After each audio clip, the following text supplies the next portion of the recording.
The Hero and the Wolf, Chapter 3. Surprisingly, the mare made good time despite the extra weight. I let my head lean against Link's warm back and stared at the passing scenery.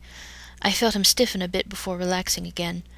I have never seen such a beautiful fields of green in my lifetime. In my 16 years, I have never seen a more handsome man than Link. Well, I haven't seen much of the world until now. I'm relieved to be away from my parents. I'm free, I whispered, only audible to my ears, even though Link's ears twitched slightly. Suddenly my vision became blurry. I took a hand of Link's waist and touched my face to discover that they were tears. I wiped them away and rewound my arm around his waist as I was starting to slip.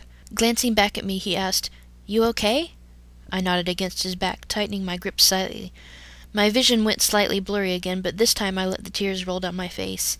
These tears are tears of happiness that I was finally out of that hellhole, and I have absolutely no intention to go back.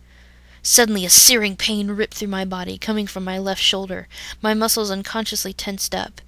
I'm sure Link felt it. Unwinding my right arm, I gingerly pushed the bloody cloth back to reveal a deep gash in my shoulder. I groaned mentally. It was the gash my dad gave me with a knife not a day before I was kidnapped. No, my dad didn't take me to the hospital. My friend's dad did. During my encounter with Dark, I must have busted the stitches open. The pain meds must have worn off, too. Noticing that the scenery passed slower, I glanced up to see Link pulling on the reins to get Epona to stop. When the horse came to a stop, Link turned around and asked, "Are you sure you're okay?" This time I shook my head and showed him my shoulder. His face turned paler before he said, "Hold on, I know where we can get some help."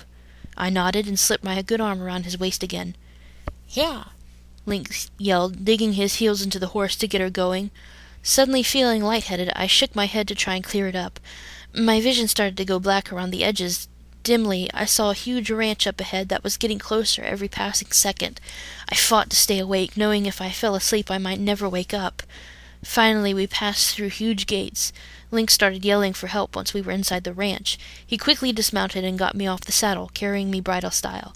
The last thing I saw were worried blue eyes before everything went black. Link's POV. I held Fowlin in my arms. She probably passed out due to blood loss. Finally, Malin rushed in and guided me to a spare room her house had. "Put her on the bed," she ordered, digging around for some bandages. I did what she said and gently laid Fowlin on the white sheets. I made sure she didn't lay directly on her tail, as that might break her bones. Gently, Malin slipped Fowlin's arm out of her bright blue shirt and started to clean the wound. Finding a seat, I sat down beside Fowlin and stroked her silky black hair as if to comfort her. As I gazed down at her face, I thought about the events that brought her to me. Why am I even doing this for this girl? I mean, I barely know her. It's obvious she's not from around here. What if she's a criminal? She did say that she was free. But free from what? This is so confusing. My thoughts were interrupted by a slight moan from Fowlin. She stirred a bit as Malin started stitching her skin back together. "Don't worry, I gave her something for the pain," the red-haired girl stated, seeing my worried face. I nodded and turned back to Fowlin's still figure. After a few minutes, Malin sat up and wiped her brow. Fowlin's flesh was stitched back together, and the surrounding area was cleaned of blood. Malin stood up with the supplies in her arms and gestured for me to follow. "Come, she needs rest," she stated, walking out of the room. Reluctantly I followed, but not before I glanced back at her before I shut the door. Malin dumped the supplies on the kitchen table and turned to me. "So, do you know how she got hurt? It was a pretty deep gash," she asked me. I shook my head, and she moved on to the next question. "So, how did you two meet?" she asked with a smirk. I rolled my eyes and replied, "Well, Epona and I were riding by the forest border when we saw a girl come racing out of the forest. Soon Dark Link came racing after her. I turned Epona towards them and followed at a trot, since anything that has to do with Dark Link is bad. The girl changed paths with Dark on her heels. Suddenly the girl started growing a wolf's tail and ears. Dark saw it as an opportunity and lunged at her tail. She twisted out of his grasp, however, but he tackled her to the ground again. I then saw what he was trying to do to her, and I put Epona into gallop." Wait," Malin interrupted. "How do you know she's not his girlfriend?" I was getting to that. Our eyes met, and I saw the fear and confusion in her eyes. Once I was close enough, I jumped off Epona and drew my sword. Dark noticed and got off her, drawing his own sword. He said, "Link, can't you see I'm a bit busy here? I glanced at the girl and replied, "It seems to me, Dark, that you're trying to rape her, judging by her screams." He chuckled and murmured something I couldn't hear, then attacked me. I made short work of him. When the battle was over, I looked around to see the girl huddling by a tree. I approached her and asked her name, which is Faolin. So she wanted to try and return to normal, so I told her that I could take her to see Princess Zelda. She agreed, and we have been traveling together ever since. I finally finished. Malin seemed to be deep in thought. Finally she asked, "Last question. Do you know where she came from?" I shook my head again and said, "No, I don't." I looked out the window and saw that the sun was setting. Malin suddenly got up and got a deep pot out along with some meat and vegetables. "Is Stu okay?" she asked suddenly, chopping some celery. I nodded, got up and headed to Faolin's room. Slowly I pushed the door open and found her sleeping. Smiling faintly, I took my seat beside her and softly stroked her soft tail fur. Suddenly a loud beeping noise filled the room. Faolin stirred and opened her eyes a bit. Lifting her head, she reached into her shirt, taking a small object out of it. Using her other hand, she touched it, and the object began to glow. Running her finger across the object, the sound shut off, and the object turned black again. She replaced the object back inside her shirt, mumbling, "Stupid fucking alarm." She covered her mouth as she yawned and stretched. I glimpsed large fangs where her canines were supposed to be as she closed her mouth. Looking around, she asked, "So when's dinner?" "Right now." Malin's voice floated down from the doorway, along with the smell of stew coming from the 2 bowls she had in her hands. Faolin looked grateful and accepted her stew with a murmur of thanks. Malin set my bowl in front of me and exited the room with a knowing grin on her face. I rolled my eyes and turned to Faolin, who was scarfing her dinner like a starving wolf. Smiling, I touched her shoulder and said, "Take it easy. You eat like you haven't eaten for weeks."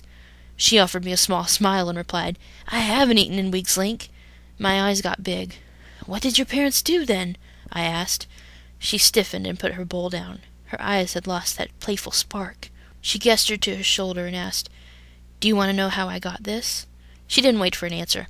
Long story short, my dad gave this to me. He was drunk and I came home 5 minutes late. He yelled at me, but I kinda ignored it since I was used to it. He finally snapped and went to the kitchen and came back with a huge knife and an insane grin on his face. She closed her eyes as if she was visualizing it. He whispered, "You're gonna die, you worthless, ungrateful brat." I ran to my room, but he followed me. I kicked the window out and tried to escape, but not before he gave me this gash on my shoulder. I screamed out in pain, but managed to slide out the window. I ran to my friend's house, and her dad took me to the hospital, where they stitched me up and gave me some major painkillers. He took me back to his house and let me stay there for the night. The next day I had to go back. She stopped speaking and wiped away a tear that was rolling down her face. Opening her eyes, she offered me a weak smile. "So now know some of my past. I suffered at the hands of my parents for 16 years. I was completely stunned and outraged at her story. What parents would do that to their child? This poor girl had been suffering for 16 years. I clenched my fist until my knuckles turned white. Faolin noticed this and put a pale hand over mine, murmuring, "Don't be angry. It happened in the past. We cannot undo the past, no matter how much we want to." I gazed into her soft, caring green eyes and felt my anger slip away. She smiled a bit and embraced me, whispering, "Thanks for listening to my pathetic rant." The sound of the door banging open caused us both to jump back from each other. Malin stood in the doorway, seemingly oblivious to the moment she ruined, with a roll of flesh bandages and a spare nightgown in her arms. Glancing Faolin, I saw she was blushing. "Out, Link!" Malin ordered, pointing to the door. I smiled and gave Faolin's hand a small squeeze before I got up and walked out of the door. Faolin's POV. I sat still as Malin changed my bandages. Malin must have seen my longing look because she stated, "You like him." My first thought was to deny it, but instead I shrugged and said, "I guess. He saved me from getting raped." She nodded and said, "I know, he told me." She threw the nightgown at me and said, "Here, get dressed in this. It already has a hole for your tail." Nodding, I opened the piece of cloth to reveal a long-sleeved dark blue nightgown that had a hole in the back. Malin left the room, leaving me alone with my thoughts. I stripped and carefully put the nightgown over my head. It came down to my ankles. The hole in the back was the perfect size for my tail to slip through. Smiling in satisfaction, I combed my hair with the pocket comb I keep in my bra. I noticed a bulge in a pocket of my jeans. Bending down, I found that it was my black Bobby Jack hoodie. I gripped the nightgown sleeves and slipped my arms through the sleeves of my hoodie. Looking down to examine myself, I noticed my black bra showing through the thin cloth. I frowned and tried to cover it up to no success. Sighing in defeat, I walked out the door and into the kitchen where Link and Malin was. Malin smiled at me while Link looked me up and down. I felt blood rush to my cheeks when his eyes landed on my chest area. Malin cleared her throat, making Link snap out of his trance. I stifled a giggle and silently walked past them and into the field. Striding to the corral, I jumped onto the fence and sat down. After making sure no one followed me, I took my iPod Touch out of my bra and plugged the earbuds into my ear.